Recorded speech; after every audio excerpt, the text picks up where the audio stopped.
Burg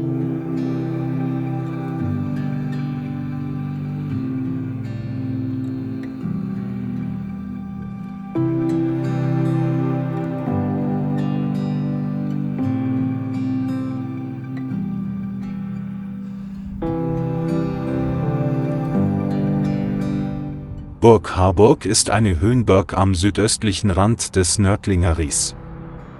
Die Anlage steht oberhalb der Stadt Harburg und geht auf das 11. und 12. Jahrhundert zurück.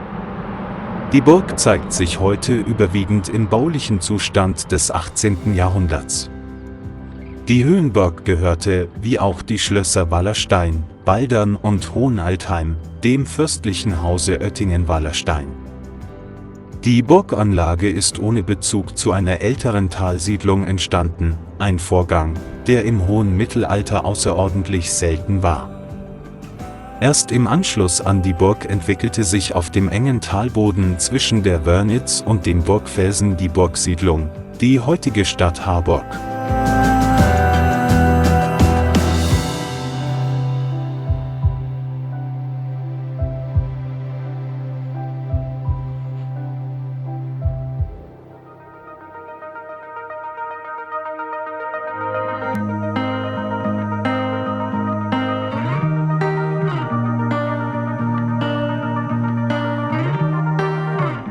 Die strategische Lage des Burgberges dürfte bereits in der Bronzezeit am südöstlichen Eingang des Rieses mit der Wörnitz fort und an einem wichtigen europäischen Fernhandelsweg als günstig genutzt worden sein. Datierte Bodenfunde im Bereich der Burg sowie Bodendenkmale im direkten Umfeld geben Hinweise darauf, dass während der frühen und späten Eisenzeit eine prähistorische Wallburg bestand.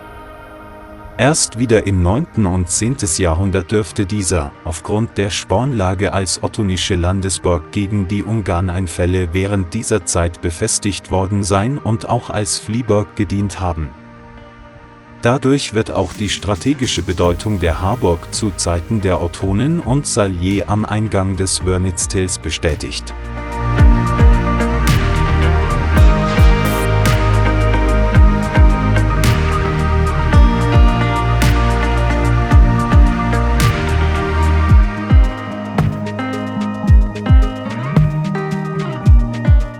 Die erste Nennung der Burg stammt aus dem Jahr 1150.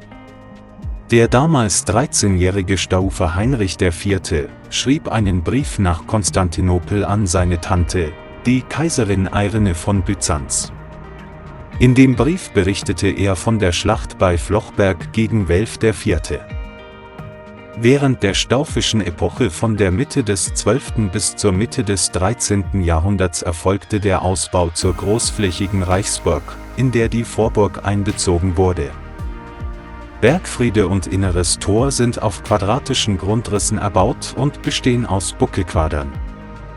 Dies lässt den Rückschluss zu, dass die Vorburg mit dem inneren Tor bereits zu staufischer Zeit ein Teil der Burganlage war.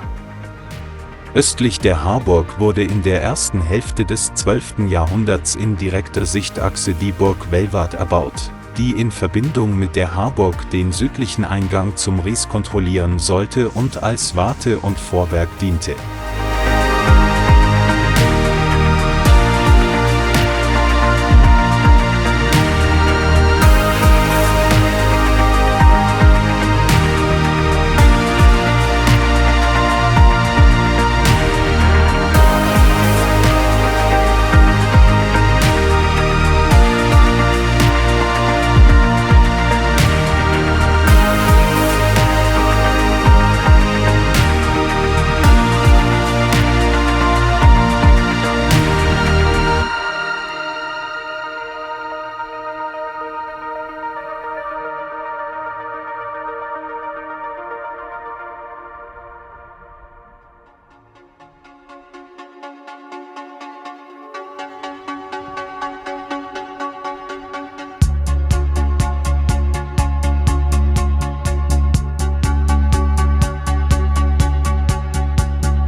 Graf Wolfgang I. und dessen Sohn Karl Wolfgang nutzten von 1493 bis 1549 die Harburg als Residenz.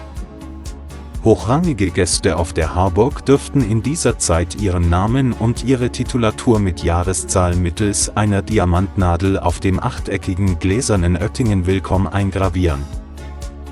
Die Inschriften reichen mit der Signatur Georg Kargs von 1548 bis 1650 und spiegeln die territorialen und dynastischen Verbindungen des Hauses Oettingen sowie die politischen Wirren der Religionskriege wider. Der Willkomm befindet sich seit Juli 2022 im Deutschen Historischen Museum.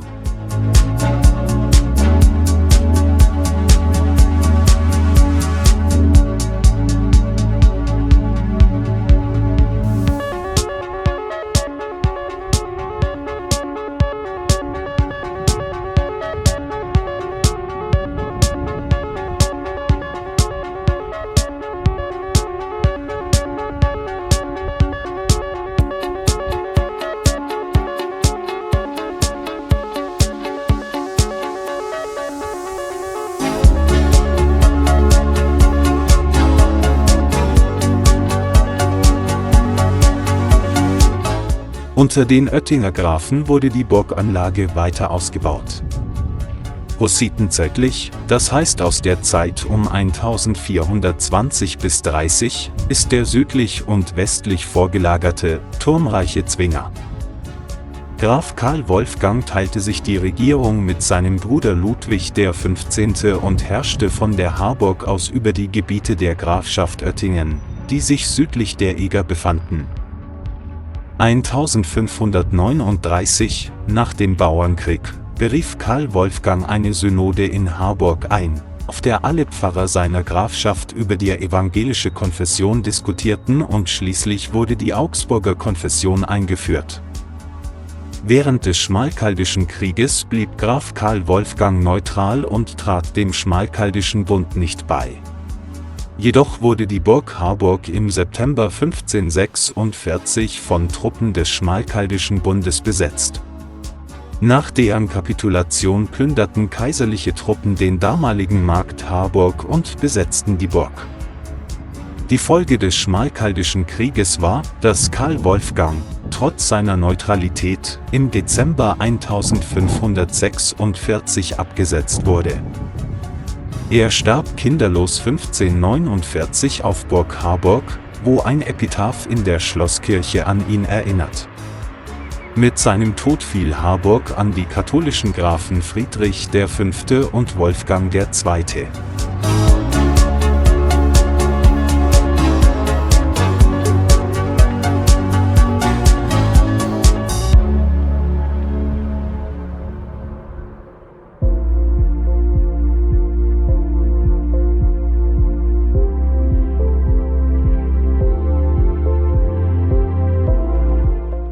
Unter den Söhnen Ludwigs XV. Kam es zur konfessionellen Teilung des Hauses Oettingen und die Burg blieb bei der evangelischen Linie Oettingen-Oettingen.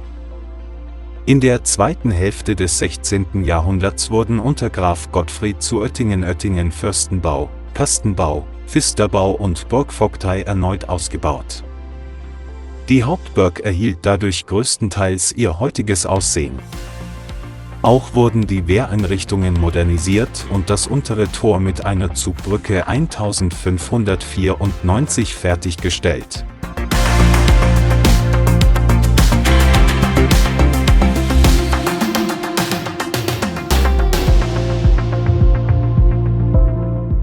Die Wirren des Dreißigjährigen Krieges überstand die Harburg. Sie wurde im Gegensatz zu den anderen Burgen im Ries wie Burg Niederhaus, Schloss Ahleheim, Flochberg und Wallerstein nicht zerstört. Mit dem Tod von Albrecht Ernst II. Erlosch die Linie Oettingen-Oettingen und die Harburg ging 1731 an die katholische Linie Oettingen-Wallerstein über. Diese richtete ein Oberamt und eine Fronfeste ein. Nach 1806 wurde die Harburg Sitz eines Justizamts, wenig später eines fürstlichen Herrschaftsgerichts und um 1850 einer königlichen Gerichts- und Polizeibehörde.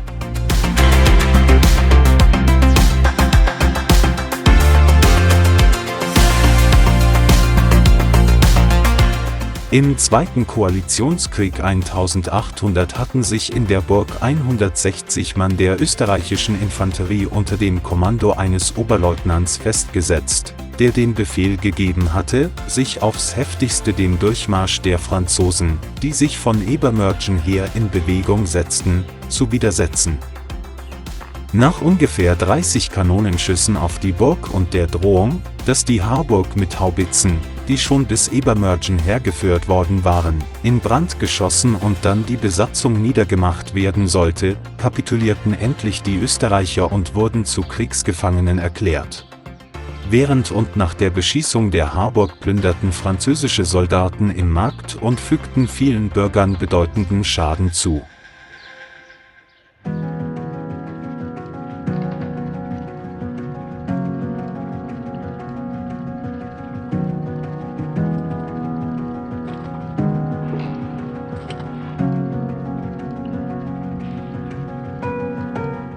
In den 1940er Jahren befand sich auf der Harburg das Wehrertüchtigungslager 2/36 der Hitlerjugend.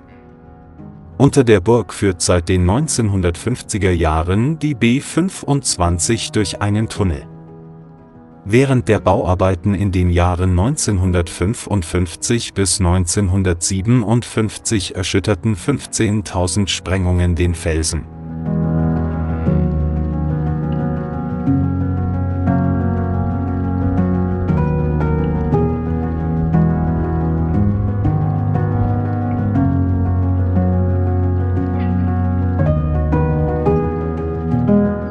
Von 2010 bis 2013 wurde durch Unterstützung der Deutschen Stiftung Denkmalschutz der Saalbau mit dem danebenstehenden Faulturm restauriert.